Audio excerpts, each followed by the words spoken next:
Thank you for being here today, and welcome to the campus of the University of Missouri St. Louis. We're very excited to be here today to make a very important announcement about the St. Louis Initiative to Reduce Violence, or SIRV.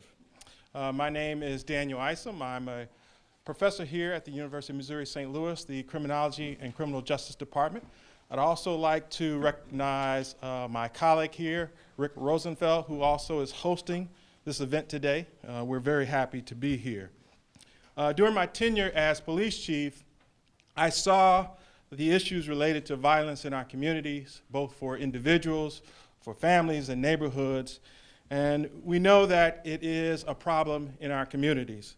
And so a collective group of people came together to focus on two areas in St. Louis as a pilot project, Jennings and the 6th District. We know that violence is going down in the city of St. Louis, and both St. Louis City and St. Louis County have had a tremendous impact on violence in our communities, but we believe these are two areas that need some special attention. And so a year ago, Pastor B.T. Rice of New Horizons and also the NAACP county branch approached me about this initiative, this SIRV initiative, and I knew I had to be a part of it. He has assembled a large group of influential people in the city of St. Louis, and over the past year, we have been working together to put together a plan on how we can address violence in these two neighborhoods. So I'd like Pastor Rice to come up and talk about his vision for SIRV and also the mission for SIRV going forward. Pastor Rice. Thank you so much, Dr. Isom, and thank you for being here on the announcement of this very, very significant and groundbreaking initiative. I'd like to just begin to introduce to you SIRV's, and we're so glad that Mary Stuffin is here, Mayor of Jennings. Would you raise your hand, Mayor? We're happy that you're here.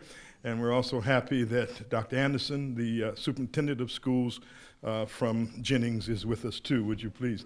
Thank you so much. Dr. Kelvin Adams could not be here today because of some prior commitment. I'd like to introduce the Vice President of Chairs, and that's Jim Buford is the Vice President, and Mickey Thomas is the Secretary of SIRV. Again, thank you for being here. Violence is an issue that has been on my mind for a long time. It is something that touches each and every one of us, regardless of whether we live in the city or the county, West County or North County, or North St. Louis or South St. Louis. Violence touches all of us. My experience has been basically a personal one. I've grown tired of preaching the funerals of 15-year-old, along with other clergy that's up in the front, 15, 16, 17-year-old babies, as it were, and we've grown as a result of violence acts. So we've come together with SIRVs, law enforcement, community leaders, school leaders, judges. We've all come because we have been committed. We are committed. A year ago, we came and met and said, if we're not committed to this effort, then you need to leave now. And so we all came together and stuck together, worked together, argued together until we came up with this particular process called SIRV, St. Louis Initiative to Reduce Violence. St. Louis Initiative to Reduce Violence is really a simple vision. It's not anything that's that's very difficult. Number one, it increases community safety. Our children, our parents, our seniors need to be safe again.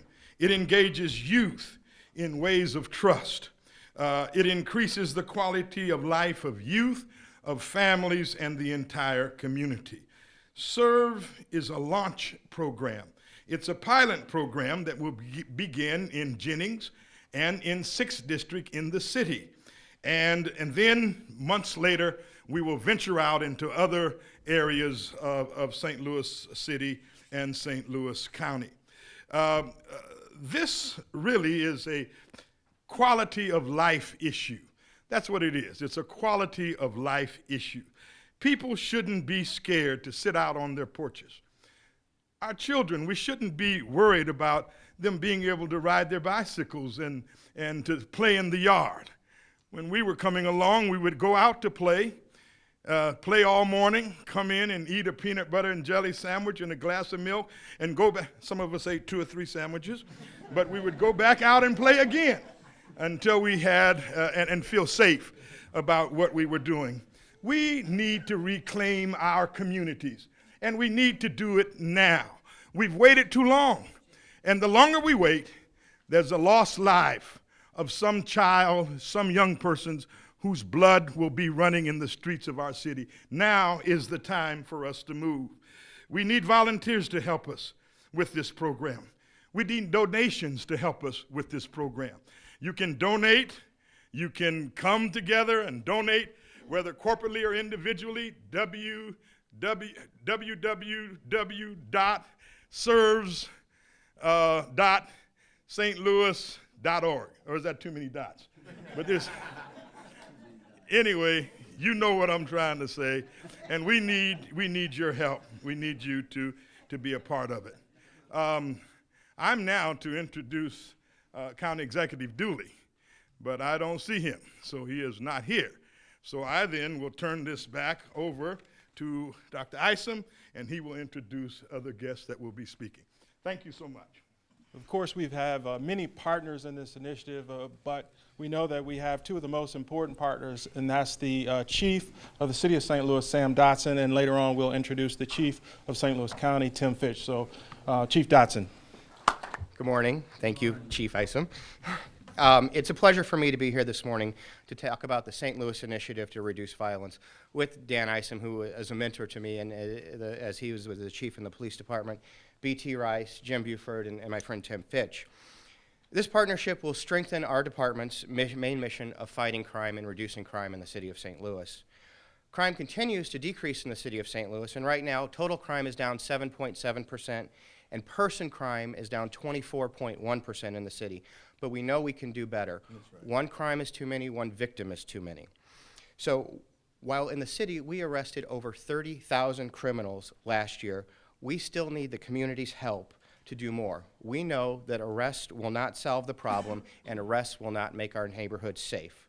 We must all work together. We must all stand together. Law enforcement, the clergy, politicians, families, and everyone must demand change and break the cycle of violence that is occurring.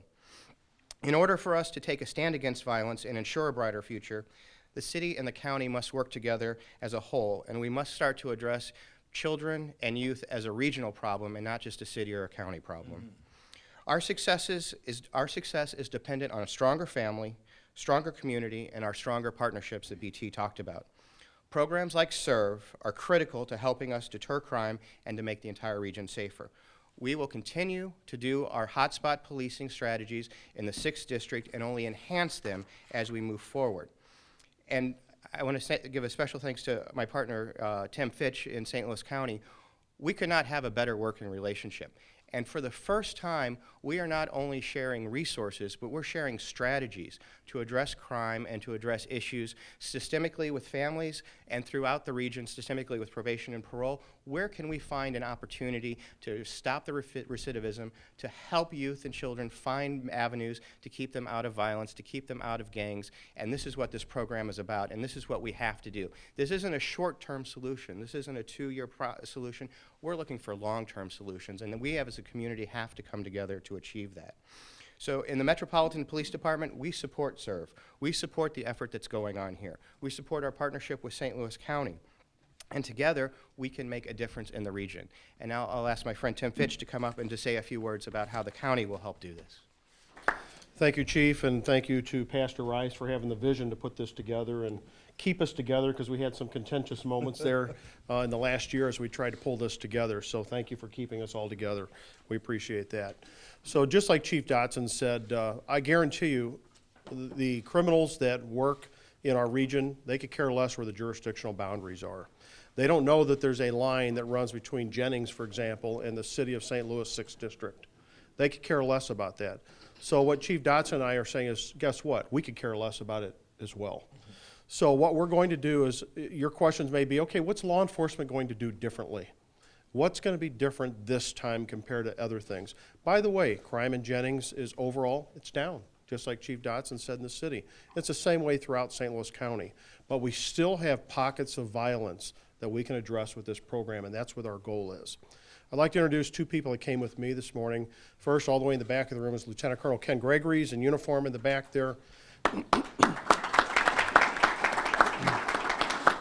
Colonel Gregory's been part of this project since we started it. He's in charge of all the uniformed St. Louis County police officers, including the officers in the city of Jennings, where we're going to pilot this project. And also in the jacket and tie here is Lieutenant Colonel Ken Cox.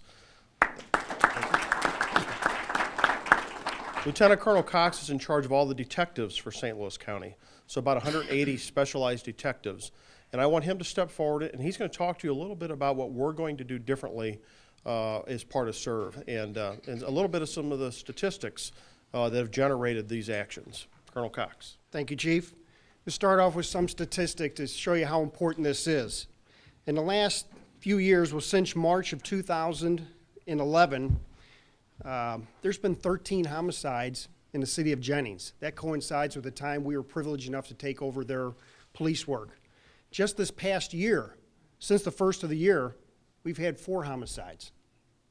And when you look at that, 3 of the 4 suspects were prior violent offenders and also prior probation parole violators. So the chief said, we can just keep doing what we're doing, do the normal thing, wait for the next tragedy to come out and then deal with it. And we're usually pretty successful at clearing those crimes, but that's not good enough. We're going to try to get ahead of this thing by starting out with a new program called the CAP program. And that stands for the Compliance and Accountability Program. The premise of the program is that a majority of the people in every neighborhood are hardworking, law-abiding citizens who just want a safe place to live, work, and raise their families. We also know that a very small percentage of offenders commit a majority of the crime in every community. So with that in mind, we've partnered with the Missouri Department of Correction, Probation, and Parole. I just want to recognize the people that are here representing those organizations today. Nancy McCarthy, if you could please stand. Excellent, okay.